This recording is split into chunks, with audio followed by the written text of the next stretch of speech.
काल औरंगाबाद येथे 8 जूनला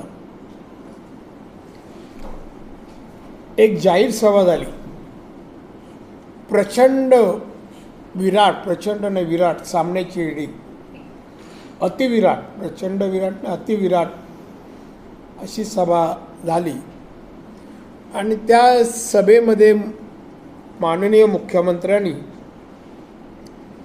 राज्याचे कोणतेही प्रश्न न हाताळता, शेतकऱ्यांचा असो, महागाईचा असो, मजुरांचा असो, विद्यार्थ्यांचा असो, कोणताही प्रश्न विकासाबद्दल न हाताळता फक्त भारतीय जनता पक्ष आणि केंद्र सरकार यांना लक्ष केलं, यांच्यावर टीका केली. लोकशाहीमध्ये टीका करायला बंदी नाही आहे, तो लोकशाहीतला अधिकार आहे. न्यूटन असे म्हणतात, टीका करणं हा अधिकार जरी असला तर टीका मार्गदर्शन स्वरूपाची असली पाहिजे, कोणाचं अपमानित करणारी असू नये. माननीय मुख्यमंत्र्यांना याचं भान राहिलं नाही माईक मिळाल्यावर की आपण मुख्यमंत्री आहोत. त्यांनी उद्देशून भाजप नेते जो शब्द उच्चारला की त्यामध्ये त्यांनी सांगितलं तीनपट लोक, त्याशिवाय सामनामध्ये मर्द असाल तर काश्मीरी पंडिताचे रक्षण करा. ठाकरे आणि भाजपच्या बोगस हिंदुत्ववादावर प्राण. आपली कार्टी कशी वाह्यात झाली आहेत हे संघाने आधी बघावे.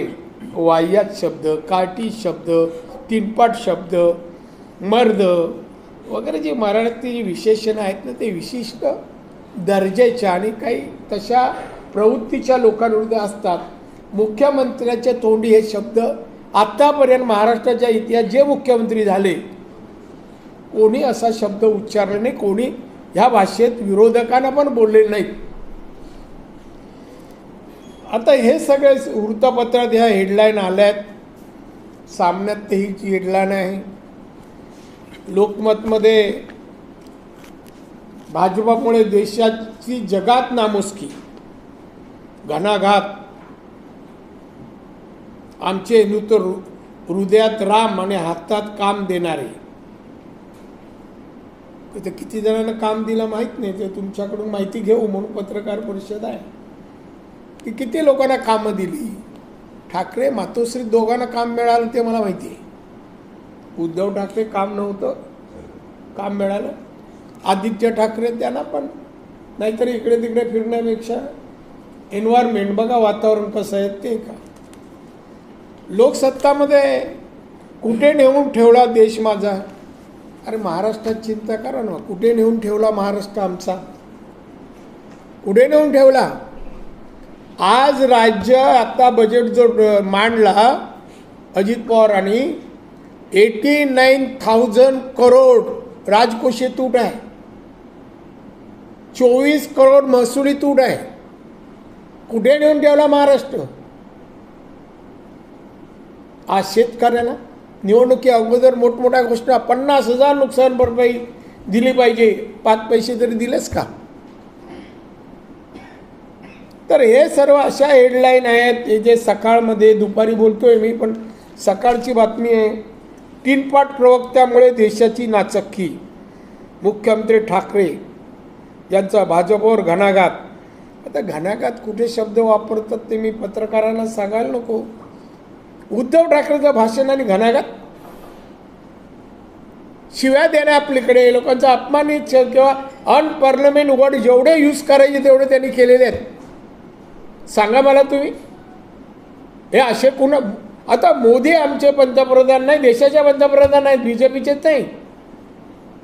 बीजेपी सरकार यांनी स्वतः आधी मराठवाड्यात जाऊन मराठवाड्यासाठी काय केलं ते सांगितलं पाहिजे.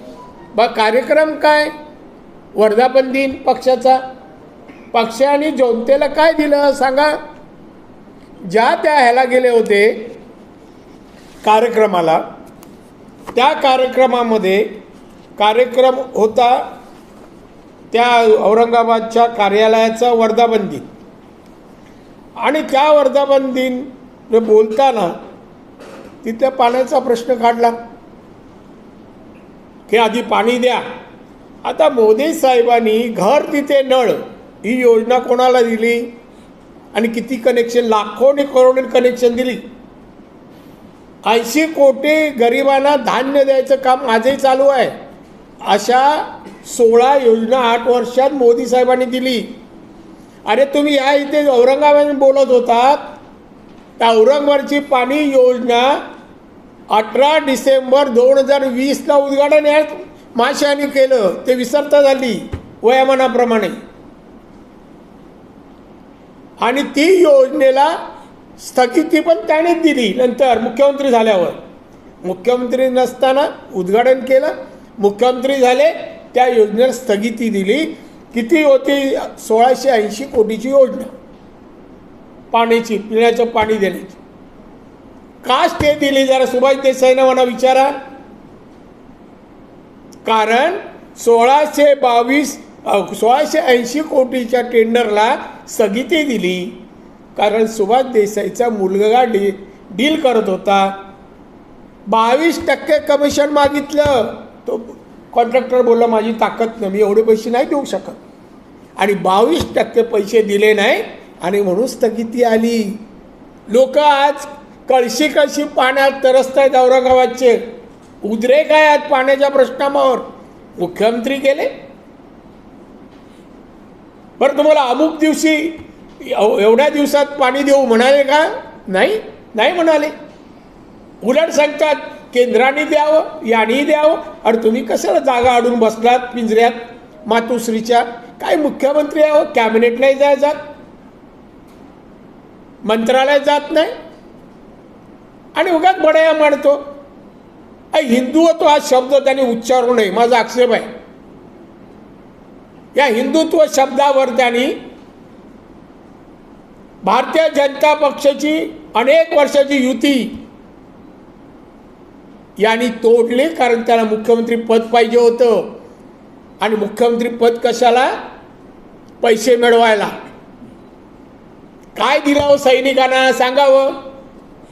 काय झालं? सैनिक सोडणार नाहीत अमुक. अरे मग तू सैनिकांना तू तरी काय दिलं? भेट तरी देतोस का? आमदार मंत्र्यांना तरी भेट देतो मुख्यमंत्री? तो भेट देऊ शकत नाही.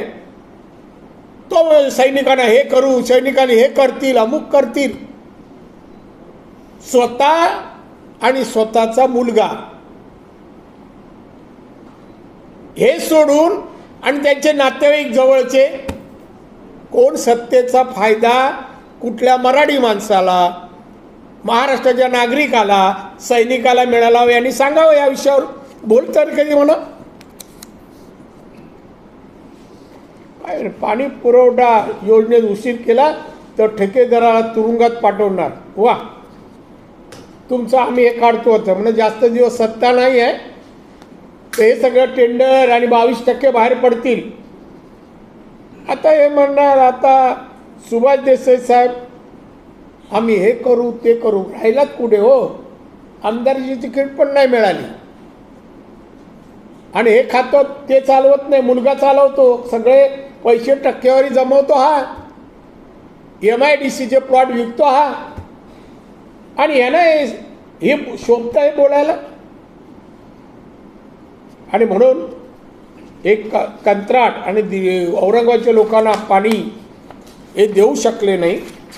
त्याला कारण यांची टक्केवारी यांना मिळाली नाही. एक दुसरं एक वाक्य ते म्हणाले, नेहमी नुसते भावनिक अर्धवट माहितीच्या आधारे वाक्य टाकतात. आधी संभाजीराजेंना अभिमान वाटेल असे शहर करू उद्धव ठाकरे, आणि मग संभाजीनगर नामांतर करू. किती वर्ष आली? 2.5 वर्ष संभाजीनगर झालं नाही. ही घोषणा किती वर्ष झाली? केलं नाही. आता म्हणतात आधी आम्ही शहर सुधारू. मुंबईचं काम, मुंबई बकाल कोणी केली? किती वर्ष सत्ता आहे मुंबईत? नवीन काय केलं? मुंबई जागतिक कीर्तीचं शहर. मुंबई देशाला आर्थिक पुरवठा करणारं 33-34% आर्थिक तिजोरीत भर टाकणारं मुंबई शहर. काय मुंबईत बनवलं? या महानगरपालिकेत या देशात कुठे नसेल भ्रष्टाचार सरकारी सेवेत, हा यांच्या महानगरपालिकेत आहेत. एक स्टँडिंग कमिटीचा चेअरमन प्रिय यशवंत जाधव, त्यांचा प्रिय, माझा नाही. एक सर्वसामान्य म्हणजे एक सारा नगरसेवक चेअरमन केला. अहो घरात 100 कोटी आढळतात. आज सिंधू आपल्या महाराष्ट्रातल्या गोरगरबाच्या घरी 100 रुपये मिळणार नाहीत, त्यांच्या घरी 100 कोटी मिळाले. त्यात काही लोकांना दिलेल्या गिफ्ट पण आल्या. हा गरीब, मातोश्रीला अर्थ पुरवठा करणारे गरीब. आणि ते म्हणतात आधी आम्ही शहर सुंदर बनवू, स्वच्छ बनवू, निरोगी बनवू. अरे मुंबई बनवू शकला नाही एवढे वर्ष महानगरपालिका असून. संभाजीनगर काय बनवता सांगा तरी? संभाजीनगरचा बजेट किती आहे? विकासाला कॅपिटल इन्व्हेस्टमेंट किती आहे सांगा, बोला ना म्हणा. काय माहिती आहे ना हो राज्याच्या कॅपिटल इन्व्हेस्टमेंट काय होते, एक्सपेंडिचर काय आहे, एकूण पैसे रिसोर्सेस किती जमा, एक तरी काय माहिती आहे? पहिल्या वर्षी देशाच्या अर्थमंत्री श्रीमती निर्मला सीताराम आल्या होत्या एक कॉन्फरन्सला. तुमचे आठवत असेल पेपरमध्ये छापली बातमी, फोटो तर आला होता. त्यात त्यांना जेव्हा एक प्रश्न विचारला पत्रकारांच्या समोर कि महाराष्ट्र के बारे में आप मुझे जानकारी दीजिए, निर्मला सीताराम म्हणाल्या हे म्हणतात मला बजेट काय कळत नाही, तुम्ही जे काय आहे तुम्ही करता मला काय माहीत नाही, हे अधिकारी आहेत यांना विचार. अरे राज्याचा मुख्यमंत्री एवढा अज्ञानी मुख्यमंत्री नाही पाहिला. हे शब्द त्यालाच लागतात हो. तीनपाट बिनपाट मिळून असा मुख्यमंत्री महाराष्ट्रात तीनपाट मिळाला, आमचा दुर्दैव आहे हो. बाकीचे मुख्यमंत्री मी बघतोय तामिळनाडू असू द्या, गुजरात असू द्या, कुठे चाललाय गुजरात, तामिळनाडू, छोटे राज्य बनत. त्यांचं पर कॅपिटल इन्कम किती? 4.5 लाख. गोव्याचं 4.5 लाख आहे, एक नंबरला आहे देशात. आणि आमचं काय आता 2 लाखाच्या आत आहे. सिंधुदुर्ग आमचा पुढे आहे, 2.25 लाख आहे पर कॅपिटल इन्कम. याला बोलायची नैतिकता आहे? काय बोलायचं म्हणून? बीजेपी नाव नको घेऊ रे, RSS नाव घेऊ नको. तुझी गुणवत्ता नाही हा शब्द मी चुकून बोललो, पात्रता नाही या व्यक्तीची.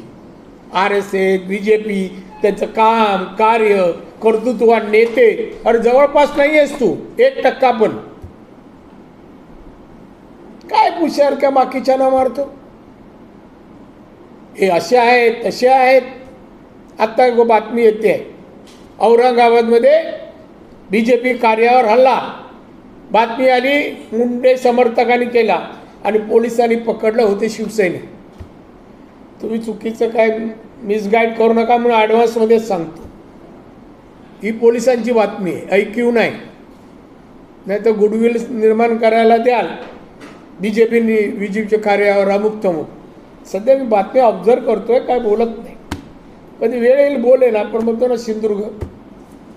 असं एक मराठीत म्हण आहे, जिथे पिकलं तिथे विकलं जात नाही. आम्ही ह्या अवस्थेत आहोत, आम्ही विकले जात नाही. आम्ही पिकवतो, अभ्यास करतो, हे करतो, सगळ्यांशी भांडतो, सरकारशी भांडतो आणि जे काय ते आणायचा प्रयत्न करतो जिल्ह्यात. मी आलो तेव्हा या जिल्ह्यात पर कॅपिटल इन्कम दर उत्पन्न 35,000 होते आणि आता 2.25 लाख आहे. माझ्या विरोधकांनी एखादी शाळा, एखादी बालवाडी, एखादं कॉलेज काय केलं दाखवा, एखादी फॅक्टरी. आणि मी एवढंही करून काही विरोधकाच्या राणेने काय केलं तुम्ही हेडलाईन, कारण तुमचा खप वाढतो ना. राणेने काय केलं दिसते रस्त्याने जाताना. पृथ्वीराज चव्हाण मुख्यमंत्र्यांना घेऊन मी गेलो तेव्हा रस्ते विकास होते ते चव्हाण त्यांच्याकडे, आणि हा हायवे चौपदरीला परवानगी मागितली. आपल्यासारखं इन्फ्रास्ट्रक्चर कुठे आहे दाखवा. आता या 3 वर्षात झाले रस्ते खराब, 2.5 वर्ष. आणि मग हा जो बोलतोय ना नामांतर करू, नामांतर काय करतो तुमचा शब्द संभाजीनगर. त्या मला असं म्हणायचं आहे की नको तिथे लक्ष लोकांचे वळवण्यासाठी ही अशी भाषणं चालू आहे. बोला ना म्हणा, आम्हाला ऐकू दे. राज्य विकासाच्या बाबतीत कुठे आहे, उद्योगधंद्यामध्ये कुठे आहे, रोजगार निर्माणात ही मुलं 12वीचा रिझल्ट आला, ही काही मुलं कॉलेजमध्ये जातील, काही नोकऱ्या पाहतील. कुठे नोकऱ्या आहे तो इंजिनियर वगैरे MBA वगैरे होतात मुलं, नोकऱ्या सांगा कुठे. त्यावर तुम्ही पण देत नाही काय. या जिल्ह्यातल्या या बेकार लाखोनी मुलं आज एवढा कोकण अव्वल दर्जाचा इथल्या मुलांना नोकरीचा का नाही बोलत, राज्य सरकार का नाही करत. ते आता ज्यांना तिकीट नाही ते सुभाष देसाई काय MIDCची अवस्था आहे हो, का नाही लिहित तुम्ही लोक सगळे. मग ती माझाच प्रश्न आहे का हा. पण राणेंविरुद्ध लिहायचं ते पण काम एका पत्रकाराने विचारलं काय तुम्ही नाही दादा. आमच्या संपादकाचं म्हणणं की राणेंची हेडलाईन दिली कसेही असो, एक तर माझं चांगलं लिखाण पेनच हालतं आपोआपच, आणि खप वाढतो म्हणे. अरे तुम्ही खप वाढतो माझ्यावर टीका का हे करता, हे पत्रकारांचं ओपिनियन आहे. तर मला असं म्हणायचं आहे हे जे तुमचे मुख्यमंत्री उद्धवजी ठाकरे बकवास भाषण, बकवास आकसाचं भाषण, द्वेषाचं भाषण, स्वतःच्या हाताने काय होत नाही. अद्याप 2.5 वर्षात मर्दपणा किंवा त्यांच्या आयुष्यात मी जेवढं त्यांच्या आयुष्यात आलो 39 वर्ष आणि आत्ताची कुठे मला मर्दपणा कामात कर्तृत्वात दिसला नाही. असे माणसांना आमच्या मोदी साहेब, अमित शहा, देवेंद्र फडणवीस यांच्यावर टीका करायचा नैतिक अधिकार नाही. तुम्ही काय काम केलं दाखवा, कुठे जे काय केलं. अरे एवढं मोदींनी मी सांगितलं 16 योजना जाहीर केल्यात सगळ्या वर्गाला. आता माझ्याकडे एक नवीन योजना येते, माझ्या डिपार्टमेंटशी संबंध आहे. 12 बलुते जर तिथे मी सांगायला तुम्हाला माहिती आहे, त्यात चांभार आहे, न्हावी आहे, सोनार आहेत, कुंभार आहेत, सगळे. पण त्यांच्यासाठी एक योजना आता येते, अजून कॅबिनेट समोर यायच्या अगोदरच सांगतो, खरं सांगू नाही तरी पण, की यांना त्यांच्या कुंभार असेल त्याला ट्रेनिंग द्यावं, त्याला लागणारा उद्योगासाठी प्रशिक्षण घेऊन झाल्यावर त्याला कर्ज द्यावं, त्याला उद्योग उभारायला द्यावं आणि त्याचं मार्केटिंगचं मार्गदर्शन करावं. हे सगळ्या गोष्टी या योजनेत येत आहेत. या सगळ्या 12 बलुतेदारांना उद्योजक बनवणं आणि चांगलं क्वालिटी वाईज माल निर्माण करणं, फर्निचर असेल चांगल्या क्वालिटी, त्याला लागणाऱ्या मशिनरी, टेक्नॉलॉजी, हे सगळं सरकार पुरवणार, केंद्र सरकार, राज्य सरकार नाही. आज बरेच मानधन या सरकार दिलं जात नाही आहे, पैसे नाही म्हणून, पगार वेळेवर जात नाही आहेत. BSTचे 140 कामगार आपल्या मागणीसाठी एसटी आत्महत्या केल्या. तुम्हाला काही नाही कळलं. आपल्या इकडे सरकार म्हणजे काय, मला काही वृत्तपत्रावर म्हणायचं नाही. 140 जण गेले, कोण आठवणी नाही काढत. कोरोनामध्ये जे लोक कोरोनामुळे गेले त्यांची मुलं बाळा आहेत, त्यांच्या मुलाबाळाची चिंता पंतप्रधानांनी केली. परवा त्यांच्यासाठी योजना आणि पैसे दिले. इकडे पण मी गेली ना, 1.5 लाखाच्या जवळपास महाराष्ट्रात माणसं कोरोनामुळे गेली. काय दिलं या सरकारने? खाली बडबड बडबड करतो. अरे जो माणूस मंत्रालयात जात नाही, कॅबिनेटला जात नाही, विधानसभेत बसत नाही, त्या माणसाला महाराष्ट्राबद्दल बोलायची काय अधिकार आहे? हे अडून बसलंय मुख्यमंत्रीपद. कसं लोकांना उल्लू बनवतात. काल तिकडे गेले, मी मुद्दाम व्हिडिओ मागून घेतला आणि पाहिला. ते असे आले खुर्च्या, अरे मला अशी खुर्ची, अरे आम्हाला माहिती आहे खुर्ची कुठे बनवली, त्याचा खर्च काय, एक विशिष्ट खुर्ची, कारण बसायला होत नाही ना. ज्या माणसाला 20 मिनिटं चालता येत नाही तो माणूस मर्दपणाच्या गोष्टी कसं काय करू शकतो? आणि त्याच्या वतीने संजय राऊत कसं काय प्रिंट करतो? 20 मिनिटं चालू नॉर्मल खुर्चीवर बसू शकत नाही. आणि हां अरे माझ्यासाठी अशी खुर्ची काय उल्लू बनवतो? तसं काय मुद्दा म्हणून ठेवली आहे. राजे महाराजांची विशिष्ट खुर्ची असते ना,